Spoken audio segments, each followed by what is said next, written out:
Breaker 19, you're tuned in to Channel 19 Mysteries, and I'm your host, Midnight Rider. There's a profound, heavy silence that settles over the world when you're driving the graveyard shift. Out there, surrounded by nothing but the glow of your dashboard and the hypnotic rhythm of the center line, you feel untouchable, safe inside a rolling fortress of steel and glass. But what happens when that sanctuary is violently breached? What happens when the unbreakable laws of physics are casually tossed aside by something waiting for you in the dark? Tonight, we're journeying deep into the desolate, pitch-black stretches of the Chihuahuan Desert.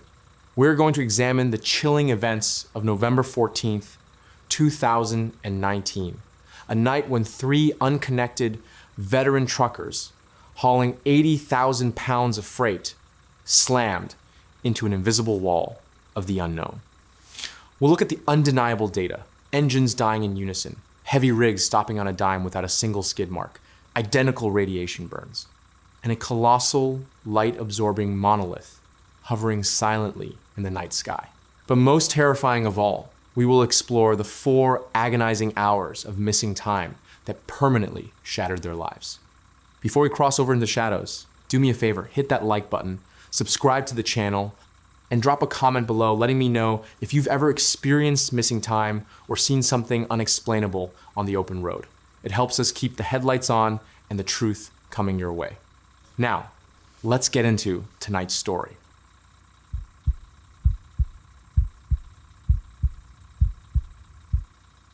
Three truckers, 4 missing hours. There is a specific kind of isolation that only exists inside the cab of an 18-wheeler in the dead of night.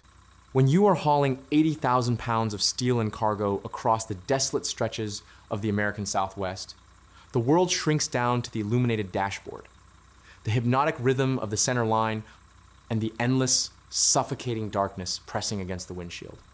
For the men and women who make their living on these remote highways, the road is a predictable, solitary sanctuary. But on the night of November 14th, 2019, that sanctuary was violently breached for 3 unconnected men driving through a desolate stretch of Interstate 10. This is not a story about highway hypnosis, falling asleep at the wheel, or a trick of the desert light. By dissecting the synchronized chronometers, the unexplainable mechanical data, and the identical physiological trauma inflicted on these 3 veteran haulers, it becomes clear that what happened out there was a coordinated physical event. It was an event that left 3 lives permanently derailed by a terrifying window of missing time. To understand the sheer impossibility of what occurred, you first have to understand the men involved. They did not know each other. They drove for different companies, hauled different freight, and were completely unaware of one another's existence until the early morning hours of November 15th, 2019. The first man was Tom Jenkins. Tom was 58 years old, a seasoned veteran with over 3 million accident-free miles under his belt. He was a man of absolute routine. He did not listen to music while he drove. He preferred the steady, mechanical hum of his Peterbilt engine and the occasional chatter of the CB radio.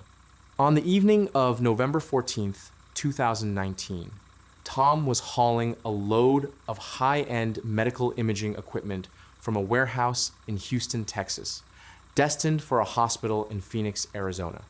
Because of the sensitive, easily calibrated nature of the equipment, Tom was hyper-focused. He was driving smoothly, maintaining exactly 65 miles per hour. A few miles behind Tom was the second man, Brian Decker, though everyone on the road just called him Mac. Mac was 42, a cynical, no-nonsense driver hauling a flatbed loaded with industrial steel pipes. Mac was the kind of driver who relied entirely on his gut. He had been driving the I-10 corridor for almost 2 decades and knew every dip, curve, and mile marker by heart. He was running a bit behind schedule that night and was pushing his rig hard, relying on strong black coffee and heavy metal music blaring from his speakers to keep the fatigue at bay. The third driver was 31-year-old Javier Reyes. Javier was the youngest of the 3, a dedicated family man with a pregnant wife waiting for him back in San Antonio.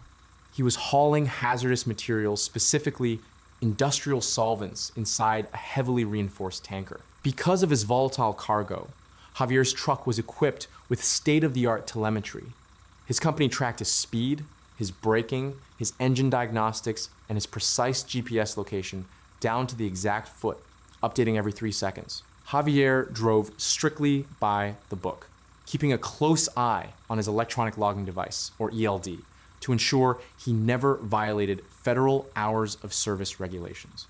By 2:15 in the morning on November 15th, 2019, all 3 men had crossed the Texas border and were navigating a notoriously barren stretch of Interstate 10 in southern New Mexico, roughly between Deming and Lordsburg. This is an area known as the Chihuahuan Desert. At night, it is a vast, featureless void. There are no city lights to pollute the sky, no towering trees, just flat, arid scrubland stretching out toward jagged, invisible mountains. At exactly 2:43 in the morning, Tom Jenkins noticed the first anomaly. Tom was cruising comfortably when the steady, comforting static of his CB radio abruptly cut out. It did not fade. It snapped off instantly, replaced by a profound, dead silence. A second later, his headlights flickered. Tom frowned, his hands tightening on the leather steering wheel. He glanced down at his dashboard. The digital displays were strobing violently. The speedometer needle, which had been locked at 65, began bouncing erratically from 0 to 90 and back again. Tom's immediate thought was an alternator failure. He eased his foot off the accelerator, preparing to pull his massive rig over to the shoulder. But before his foot could even touch the brake pedal, the truck's engine died. It did not sputter or cough. It simply ceased to function, as if the battery had been physically yanked from the engine bay. The power steering vanished. The air brakes locked up. Yet, impossibly, the truck did not screech to a halt. The momentum of 80,000 pounds should have carried him forward for hundreds of feet, but Tom felt an aggressive, unnatural stillness take hold. The truck just stopped. Roughly 3 miles behind him, Mac Decker was screaming over the sound of his heavy metal music when his radio suddenly emitted a localized, ear-piercing squeal of feedback. It was so loud, it physically hurt, causing Mac to violently slap the power button on the receiver. The second the radio died, his headlights blew out, both bulbs simultaneously. Mac was suddenly plunged into absolute pitch-black darkness at 70 miles per hour. Panic flared in his chest as he stomped on his brakes, bracing for the inevitable jackknife and the horrific twisting of metal. But just like Tom, Mac's truck did not skid. It did not shudder. One moment, he was flying down the highway, and the next, he was perfectly, completely stationary, sitting in the dark, his engine dead. A few miles behind Mac, Javier Reyes was experiencing a nightmare of a different sort. His dashboard illuminated with every single warning light his high-tech rig possessed. His ELD screen flashed a blinding, solid white before shutting down completely. The automated warning system in his cab began screaming, a synthetic female voice repeating, "Critical failure, critical failure." Then, the voice distorted, slowing down into a deep, guttural, electronic groan before cutting out. Javier's truck died, and he found himself gripped by an overwhelming, paralyzing wave of physical nausea. For a few agonizing moments, the 3 men sat in their respective cabs, miles apart, utterly alone in the crushing darkness of the desert. The silence was absolute, the kind of silence that rings in your ears, thick and heavy.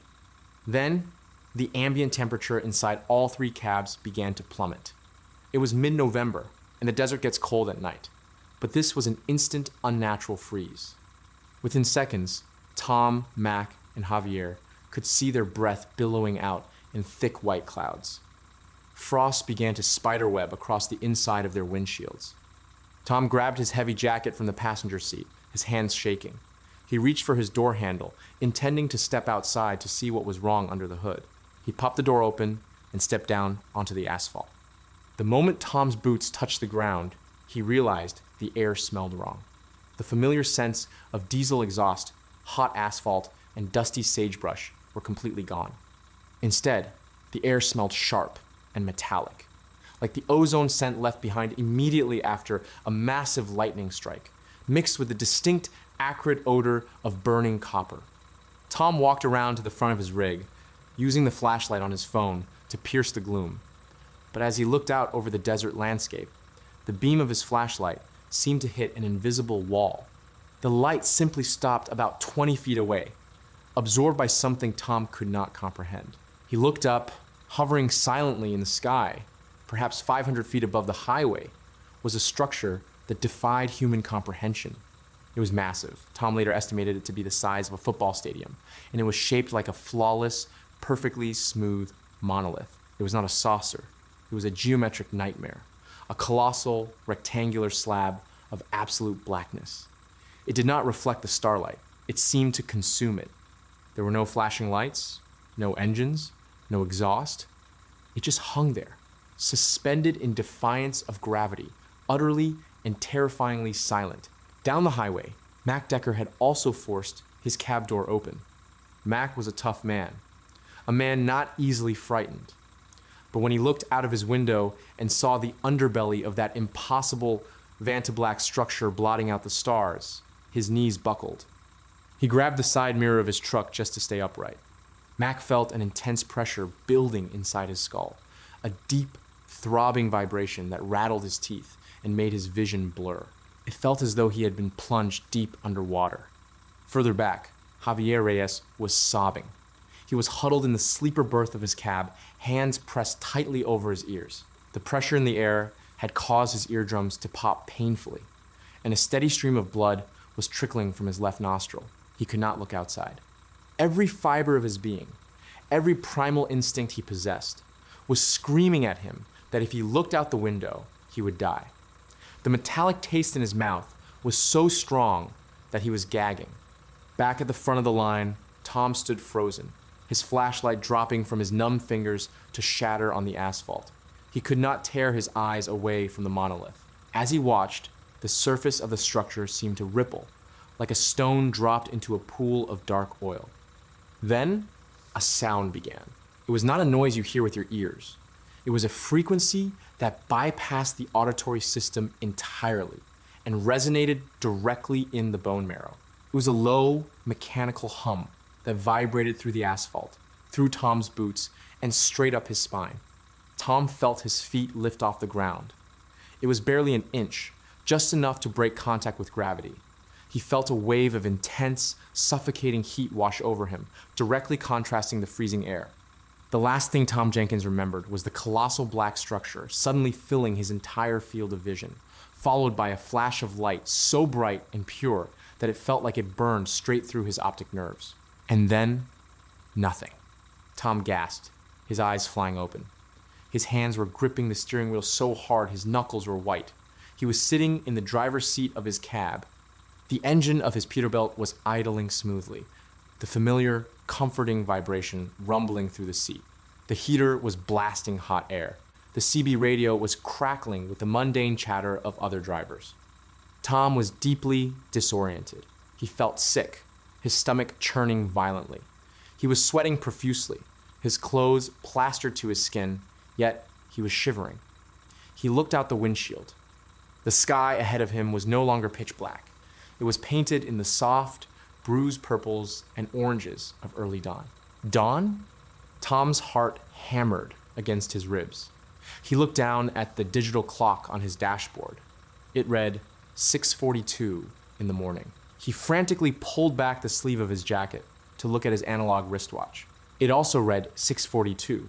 Tom felt a cold knot of sheer panic tighten in his chest. His last memory, the freezing air, the metallic smell, the terrifying black monolith, had happened at 2:43 in the morning. He vividly remembered checking the time when his radio died. 4 hours. 4 complete hours had gone, disappeared, erased. Tom grabbed his logbook. He checked his mileage. He was exactly where he had been when the truck died. He had not driven a single foot. Yet 4 hours had passed.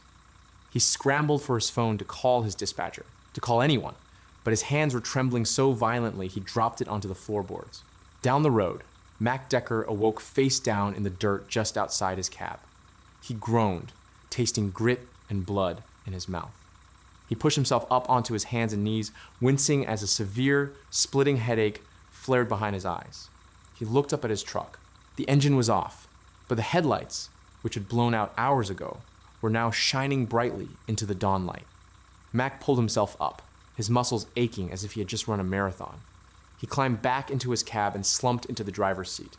He turned the key and the engine roared to life on the first try. He looked at the clock, 6:44 in the morning. Mac just stared at it, his mind refusing to process the information. He remembered the darkness. He remembered the pressure in his skull. He remembered the massive black shape in the sky. And then he remembered waking up in the dirt. Javier Reyes came to in the sleeper berth of his truck. He was curled into a tight fetal position. The right side of his face felt hot, as if he had fallen asleep too close to a roaring fire. He touched his cheek and winced in pain. He crawled out of the berth and into the driver's seat. His dashboard was normal. No warning lights, no blaring alarms. But his ELD screen, the tamper-proof device that tracked every second of his existence, displayed a massive red error message. Data corruption. Signal lost. The time displayed on the corner of the screen was 6:47 in the morning. Javier looked down at his shirt. It was stained with dried blood from his nosebleed. By 7:30 that morning, all three men, operating purely on shock and adrenaline, had managed to put their trucks into gear and creep forward. They desperately needed to find civilization, a place with lights and people and normalcy. Approximately 20 miles down the road, there was a large travel center. It was a sprawling truck stop with dozens of fueling lanes, a diner, and a massive parking lot. Tom Jenkins was the first to arrive. He parked his rig, stumbled out of the cab, and walked into the diner. He looked pale, haggard, and utterly terrified. He sat at a corner booth, ordered a black coffee, and just stared at his hands, which were covered in a fine, unexplainable layer of what looked like white ash. 10 minutes later, Mac Decker walked through the doors. He looked like he had been in a bar fight. His clothes were dirty, his eyes were bloodshot, and he was walking with a slight limp. He grabbed a cup of coffee and sat at the counter, rubbing his temples, trying to massage away the agonizing headache. 15 minutes after that, Javier Reyes entered. He looked the worst of the three. The right side of his face, his neck, and his right arm were bright, furious red, resembling a severe, blistering sunburn. He was shaking, clutching his jacket tightly around himself, despite the warmth of the diner. Tom, sitting in his corner booth, looked up and noticed Javier's sunburn. He then noticed the dried blood on the young man's collar. Something in Tom's gut twisted. He stood up, picked up his coffee cup, and slowly walked over to the counter where Mac was sitting, standing just a few feet away from Javier. Tom cleared his throat. His voice was raspy, barely a whisper. Did either of you boys lose time last night? Mac Decker froze his coffee cup halfway to his mouth. He slowly turned his head to look at Tom. The tough, cynical veteran looked completely broken. 2:40-something to almost 7 in the morning, Mac said, his voice trembling. Javier whipped his head around, his eyes wide with terror. You saw it too? The black thing in the sky? The three men stared at each other. In that diner, surrounded by the clatter of silverware and the smell of bacon, they realized they were not crazy. They realized that whatever had happened to them, it had happened to all of them. They sat down together in a booth and began to compare notes. As they spoke, the horrifying reality of their shared experience began to crystallize. They all remembered the exact same sequence of events: the radio death, the instant mechanical failure, the plummeting temperature, the smell of ozone, and the massive light-absorbing monolith. Most terrifyingly, they all shared the exact same 4-hour memory gap. Knowing they could not just drive away from this, they contacted their respective dispatchers and reported a critical incident, requesting immediate medical attention and vehicle inspections. What followed over the next several months was a rigorous, highly documented investigation that elevated their story from a terrifying campfire tale into a deeply disturbing, tangible mystery. First, the trucking companies pulled the data from the trucks. This is where the physical evidence made it impossible to dismiss the event as a shared hallucination or highway hypnosis. Javier's ELD data was the most damning. The device logs speed, RPMs, and braking via a direct connection to the engine's diagnostic port. The data from November 15th showed Javier traveling at 62 miles per hour at 2:43 and 12 seconds in the morning. At 2:43 and 13 seconds, the speed recorded was 0.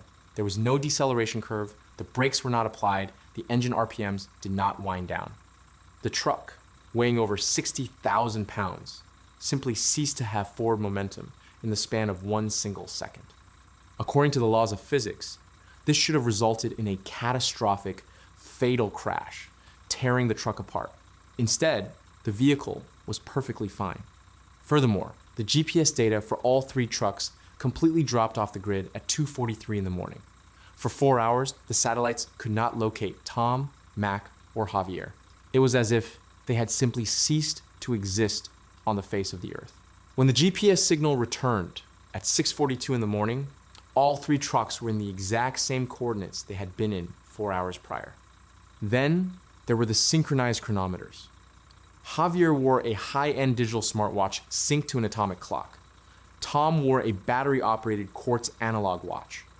Mac had a mechanical, self-winding watch.